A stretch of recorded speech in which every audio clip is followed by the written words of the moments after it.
So we finally got rid of King Trump. Donald Trump will be leaving that office in January 20th, but we got to get through these next few months. We got to get through November, December, and January, and we can get rid of this fool. We won. But it ain't over with y'all. The Democrats owe black Americans. Listen, no Democrat can get in office without black voters. We are their base. That race was so close. So close, it took the black urban vote to once again propel a Democrat into office. That's how Barack Obama got into office. That's how Bill Clinton got into office. That's how Jimmy Carter got into office. Without us, the Democrats don't exist. They'll never win. Give us what we want. Give us what we're demanding. It ain't over with y'all. They owe us. And there's some things the black community wants. They keep saying black folks don't have an agenda. We got an agenda. Fair wages, health insurance, to be treated like a human being. I don't think we're asking for much. Black voters put Biden in that office. Because without him, without them, he wouldn't be there. Ms. Harris wouldn't be there. Biden wouldn't be there. So we have to understand they owe us. And we have to put our foot down and demand they give us. Barack Obama tried his best to help us, but they fought him tooth and nail. Mitch Oconnell and then people in the Republicans got control of the Senate 2 years into this, and all his power was gone. Well, we know now we cannot allow that to happen no more. There are 2 votes, there's 2 runoffs here in Georgia. We need the Democrats. We need black voters once again. It ain't over with y'all. They got to show up. We got to put Warnock and I forget the other guy's name. You all know what I'm talking about. Those 2 Democrats need to be elected as senators. There's 2 Senate races here. Runoffs are going to be taking place here. We ain't done. Y'all can't just go back in the house and sit down and say Biden's in there now. Because Biden, if those Republicans win, Biden won't be able to do very much with the Senate controlled by the Republicans and Mitch Oconnell. Unless the coronavirus come bite Mitch Oconnell in his ass, which I keep hoping it does. It ain't over with y'all. And the Democrats owe us. Because we got out there and voted in record numbers. Not as record numbers as we could have done like we did with Obama, but they have got the Democratic Party has got to start recognizing that without their base, and the base are black voters, without the base they're not going to make it. So they have to begin appeasing their base, and there's nothing wrong with that. Look how Donald Trump catered to his base, a bunch of racist, redneck white folks. Build a wall, and all this other crazy shit. He gave what they wanted.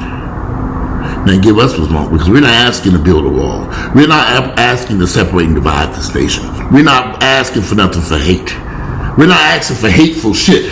We want protection from the police coming into our communities and harming us.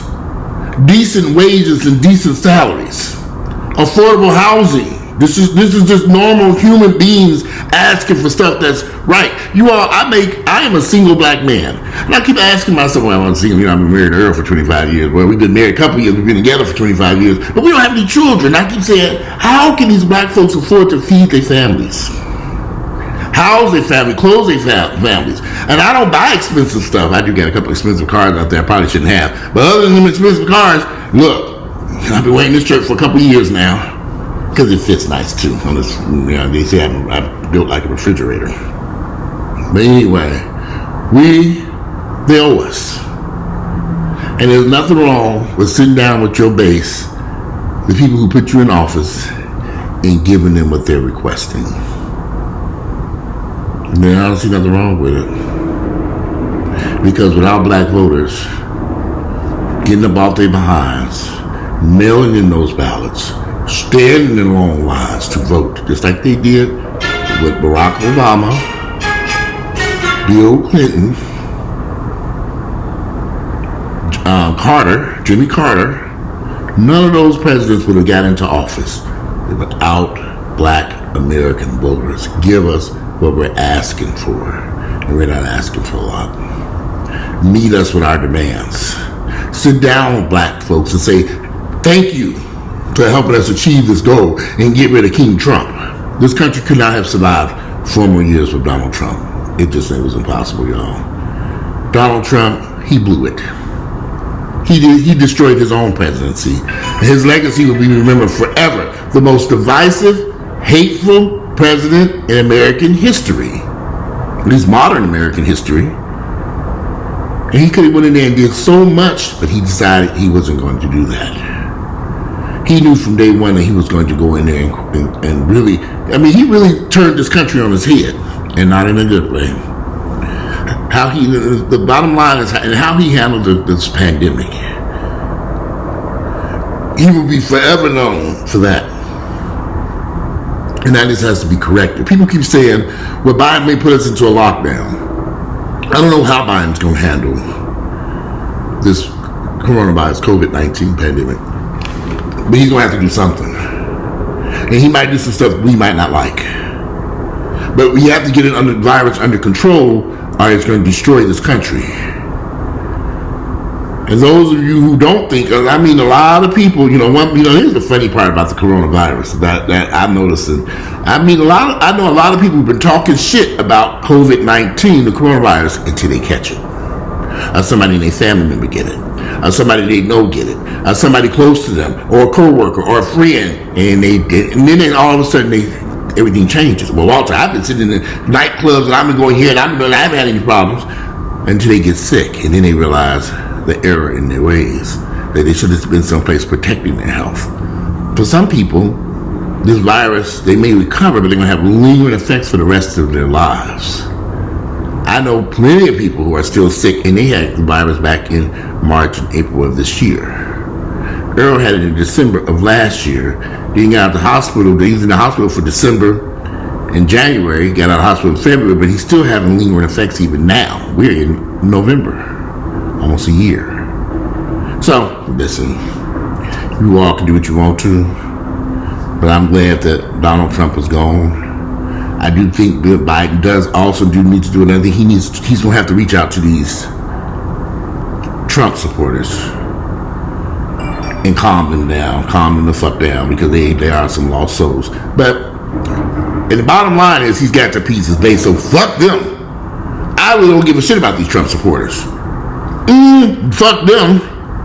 Meet us at the table. The people who put you in his office. All this reaching across the table, smack them hands, honey. Back. Go after the people who helped him get into office, who put the Democrats back on that platform. Because we ain't done. Like I said, we got 2 Senate races coming up. Then we got it's going to take some work to undo the damage Donald Trump has done. He's done a lot of damage. And when he put that woman in on that Supreme Court, that might be the end of the Affordable Health Care Act, Obamacare. We don't know yet. We'll see what happens. A lot of people who use Obamacare or the Affordable Health Care Act are not going to have health insurance, and health insurance is very expensive. I hope Biden's able to change the situation or enhance the insurance in some way, but it might be out of his hands now, since that case is rolling towards the Supreme Court, and they already stacked the deck against it by putting in that woman that they just got into the Supreme Court. And for people need health insurance. The fact that we don't have a national health insurance plan for everyone is sad. Many countries have it. We need it. It's just because the way health insurance is set up in the United States is not working for everyone. It's working for a few, but not everyone, and that's not right. People deserve to have good health insurance and the opportunity to live a normal life, especially if they have health issues. That's why I stay in shape. I'm on my way to the gym right now to get my fat ass on. I'm going to go run and jog and stuff. Yesterday I went running and jogging and walking at Piedmont Park. Your health is your wealth. And as we move forward, people in the middle of this pandemic, you all have better take care of your health. And I'm so glad Donald Trump is out of there, because he didn't give a damn. He didn't care. So now we have a president who acknowledges that we have a health problem, a serious health issue going on in this country, the coronavirus pandemic, COVID-19, acknowledges it and is going to tackle the issue so that people can get back, our lives can get back to some type of normalcy. I don't think we're going to see a vaccine anytime soon. I don't think a vaccine is headed this direction. I think they're talking a lot of shit. Donald Trump was trying to meddle with the CDC and other health officials. I'm so glad that man is gone so we can start dealing with this truthfully instead of a bunch of fucking lies. Now we can get to the truth of this matter, dealing with this pandemic, tackling it, and moving forward. No, I don't think Biden is nobody's savior. He's got a lot of work to do. A lot of work to do. I wouldn't want that job right about now because this is a lot of work that needs to be done. And he's got a lot of devices. He's still got that divisiveness in the Senate. Half the country, the votes were so close. There are millions of people who despise him because he beat their candidate. I would love to see one day with this. It doesn't seem like ever since Ronald Reagan we have been a divided country. Just too divided. And it's getting worse. Literally in the United States it was almost 50-50. For Biden, 50 for almost. He didn't win by a landslide. So let's just keep it real. He barely got in by the hair of his chinny chin chin. That's fine with me though. So let's move forward. And of course it's a celebration. We just got to make sure we know what we're celebrating. And the reasoning behind the celebration. Goodbye, King Trump. That was a dangerous man who was sending this country off a damn cliff. I'm glad he is gone. I am so happy that Donald Trump is gone. He should have never, ever been in that White House. But I'm glad he's gone so we can move forward. But anyway, it's going to be a short video. I got to get out of here. It's almost 2 o'clock. And I've been sitting here watching. I've been trying to do this video for the past couple hours. I've been sitting here watching all this stuff about the celebrations and stuff going on and talking to people on the phone. And it's some work to do. I think it's too soon to celebrate myself personally. We got a lot of work to do. A lot of work to do. But anyway, I'm out of here. Today is Saturday, November 7th. The year is 2020. And, you know, it's not over with. We still got some work to do. Donald Trump is out of there. Biden's in. He owes the base.